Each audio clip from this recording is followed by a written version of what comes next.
All right. Hello, everyone. My name's Ulysses. I'm a narrative designer, soon-to-be novelist, writer. Been working in the freelance writing industry for about oh my God, it's been like 5 years now. But I've been writing all my life. Been working on my newest novel. I frequently consult with indie game devs on stories and dialogue writing and all that kind of stuff. And I thought it would be a good idea that we had a little bit of writing education in the Twitch sphere. And while I'm probably not the best vessel for it, I am a person that will do it. So that energy we got to keep. So this is Writing Lessons with Ulysses. It's not a very catchy name. We'll work on it. Techniques, mindset, guests, and reflections. So maybe we'll have guests one day. That'd be cool. Just wanted to put a whole bunch of stuff concerning the art of writing. And lesson 1 today is there is no substitute. So do I just have to click and then it just magically... Haha! Okay, so disclaimers. This is primarily going to be American English focused. I probably couldn't tell you a lot of word techniques about non-English writing. I can read Spanish and I'm working on Korean, but I'm going to move myself over here. I wouldn't say I'm experts in those settings. So this is primarily on American English techniques. If we do talk about technique, other things to note, I'm a fantasy writer and reader. I'll probably a lot of world building stuff when we talk about genre stuff. I will probably be best here. While I read other genres, that's what I'm good at, is fantasy. So probably some of my stuff will be tailored to that. Narrative designer. I've written for a lot of indie games, whether it comes to, entire stories, whether it's dialogue, item description, stuff like that. I've done a lot of that. And the last disclaimer here is not everything will work for you. And it is just kind of general thing you should just note as an artist, as a creator, or really anything, which is not every technique that you will find will work for you, and that's okay. Creating stuff, and specifically writing, is a very personal journey. What works for you might not work for someone else, and what works for someone else might not work for you. The big idea here is you should always take whatever tactics work for you and mold those to your benefit. There is no surefire way. There's no one technique that trumps everything. There's probably stuff that works better than others, but ultimately it's a personal journey. You need to figure out what works best for you. So those are the disclaimers. So to write stuff, you have to write stuff. There we go. Now you might be saying, but what if I need to do more thinking? What if I need to do more outlining? Stop. To write stuff, you have to write stuff. Now, again, you might be thinking to yourself, but what if... Stop. To write stuff, you have to write stuff. That is a singular truth right there. There is no substitute for writing. There's none. Now, you might be thinking to yourself, I need to do research. Research is a perfectly good thing to do. It can help you, bring more color into your writing, maybe make things seem more authentic. But researching stuff is not writing a draft. But you might be thinking to yourself, but Ulysses, what about outlining? Outlining is really good, and outlining can be a good thing to do. It can help you kind of pace yourself, understand what beats you have to hit, understand and diagnose issues in a story, but no amount of outlining is actually creating a draft. There is no substitute for writing. But Ulysses, you might say to yourself, what about world building? World building is pretty important. Your characters operate in a world. Maybe you have to, maybe explain the magic system. I've done magic system stuff on stream before. Your characters don't exist in a giant, white space where there's no ground beneath them. They just fall for eternity. But no matter how cool your world is, if you don't have a story to put in it, it doesn't do anything. There is no substitute for writing. But character work. What about characters? What if you need to make the most complex characters that have deep internal motivations and deep complexes, that have emotions. Like, what? You gotta do stuff like that. But no matter how cool your characters are, if your characters aren't doing anything, and there's nothing for them to be doing, there's no scenes being written, it doesn't matter how good your character work is, you gotta write. There's no substitute for writing. There is none. No amount of thinking about an idea will make it appear on the page. No, you can't. No matter how dope the idea seems, while it's in your brain, we are not at a place where thinking about something will make it suddenly spawn out of thin air. You have to write it down. You have to write. There is no substitution for writing. You just gotta do it. Thinking about it is not writing it. I'm sorry. I've tried, man. I've tried to like put my head against a blank piece of paper and just like will the words out of my brain so it comes out perfectly on page. It simply doesn't work. Fine. I have to write stuff to write stuff. But how though? How does one write?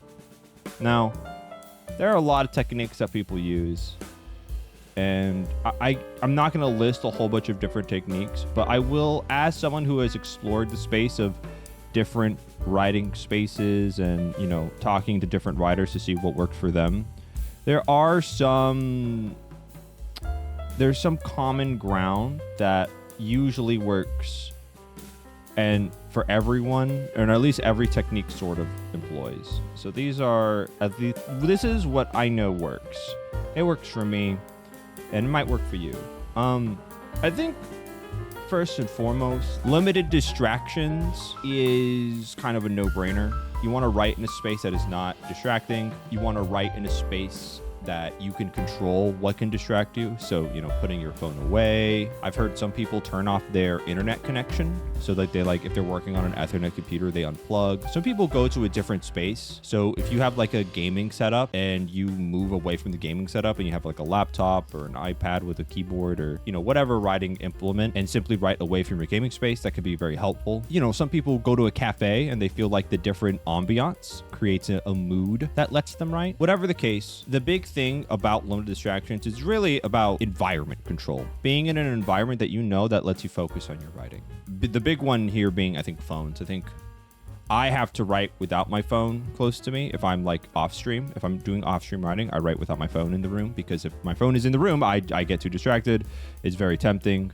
And I sometimes even don't use my PC setup is also my streaming setup. So if I'm off stream, I will sometimes write on either I have a keyboard for an iPad, or I use a laptop as well. So there's a lot of ways you can control distractions or limit your distractions. That's a pretty big one that I think a lot of techniques revolve around. The next one is a set time period. This one is pretty straightforward. If you can only schedule so much time in a day, and we'll get to that in a sec. Make sure it's at the same time. There's something about scheduling and noting a time period that is very helpful for us as planners who just have a lot of, time commitments. And the consistency of, it's this time, I should start writing now, can be very helpful for you and very conducive to creating a consistent writing schedule. The next thing is doing it every day, and this kind of combines with 10 words is more than 0 words. There's kind of this notion, and I think most creators kind of suffer this, that if I don't get at least X amount of hours of something, of an activity, then I might as well not do it. This is a rationalization to not write.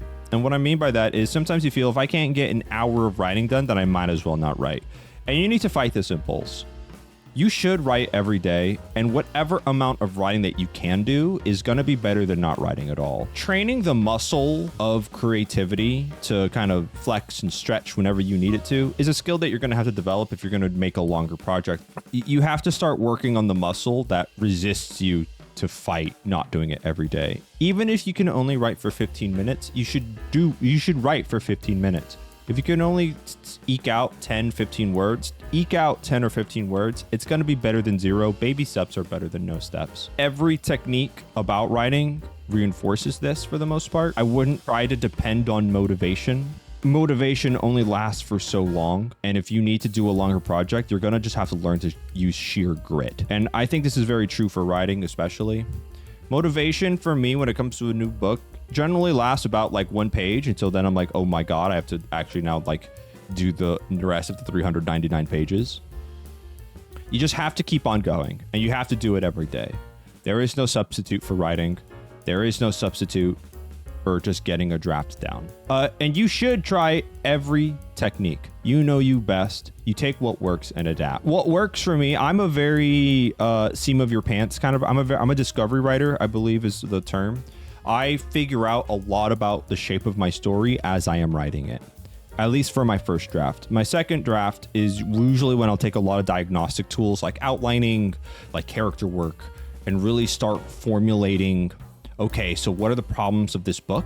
Where are the weak points? What are the highlights that I should strengthen? And I learned that by doing that. I learn stuff by doing stuff. That's something that I know about myself. And you, as if you're writing or creating anything, you should try everything that you can to learn what works best for you. Every technique, every, sort of writing style. You never know what could really resonate with you unless you do it. And then if you do learn something that, really resonates with you, just keep on doing that and see what else you can incorporate. And likewise, if there's something that does not work for you, don't feel like you have to force yourself to do it. The only thing you should strong arm is trying to write every day, even if it's for just like 300 words. It's better than nothing. And we in earlier section, I dogged on outlining, world building, character work, and research. And there is a space for these items. For me, I use them as diagnostic tools to understand what is wrong with my story, or what can I use among these tools to make my story stronger. But for me, I am a discovery writer, so I have to just crank out the first draft, and then I see, okay, if I outline this, what would it look like? Where beats feel like they drag on too long? What feels like it needs to be reinforced? For world building, right? And this, we did a lot for, the magic system was after I finished my first draft of the book I'm working on, I realized that my magic system made no sense. And that's when I really started to, think about, okay, so for the world building and for what I want the story to do to create the moments that I need it to create, what does the world building have to allow for, and how does it work? I do that after I do the big discovery writing first draft. I mean, character work is something you can do, and probably something that you should do a little bit of. You shouldn't just go in and be like, I have no idea who these people are, but I'm going to write them down. But again, I think there's a temptation amongst writers to just purely focus and be like, all right, I need to plan out this person's whole arc entirely. And that can, while some people that they need to do that, there's also probably a large majority that's like, oh, I'm just going to hyperfixate on this and never write the actual story. And you do need to write the actual story. There is no substitute for it.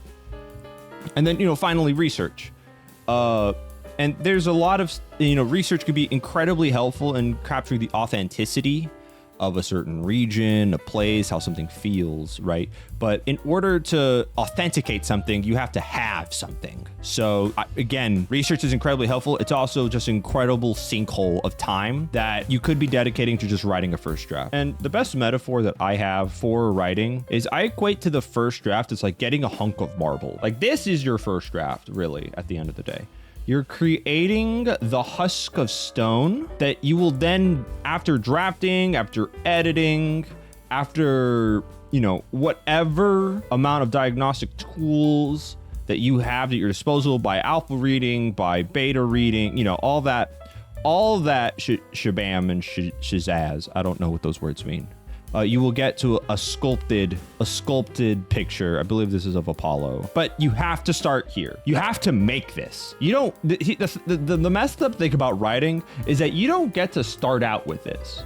You need to actually make the hunk of marble first. You need to harvest it, and then you get to your finished product. But get to this first. There's no substitute.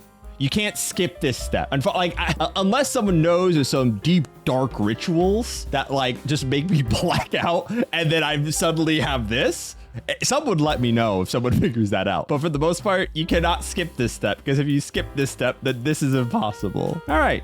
And that's it for today's lesson of There Is No Substitute. Thanks for watching. You can follow me on Ulysses_GC. I do these streams live every Wednesday where we do writing, and then I do a lot of gaming and I do a lot of crying. Recently, I've just been playing Clair Obscure and bawling my eyes out. And like and subscribe if you're watching this on YouTube on Ulysses_VT. All the emote art was either done by me, or we have a wonderful mod in the community, Victoria. They made a lot of these emotes, so big thanks to them in the community. And yeah, thank you for hanging out. I appreciate it.